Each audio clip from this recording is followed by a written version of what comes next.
गर्मियों की छुट्टी में हम क्या करेंगे? अम्मी ये कहती हैं हर रोज कुछ देर लिखेंगे पढ़ेंगे, पैरों पर चढ़कर इनसे उतरकर बंदर बनेंगे, पानी के अंदर उछलेंगे कूदेंगे, नानी के घर जाएंगे, दादी के घर जाएंगे,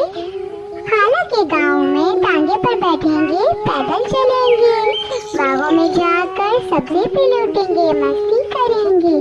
कच्ची जमीन पर पौधे उगाएंगे, गुड्डे गुड़िया की शादी रचाएंगे, अम्मी से छुपकर चिट्ठी पकड़ेंगे, गुड्डू को आशी को घर पर बुलाकर कुछ खेलेंगे, रस्सी फैलाएंगे, दौड़ेंगे, भागेंगे, सोने से पहले बिस्तर पर लेटेंगे, चंदा तारों से बातें करेंगे।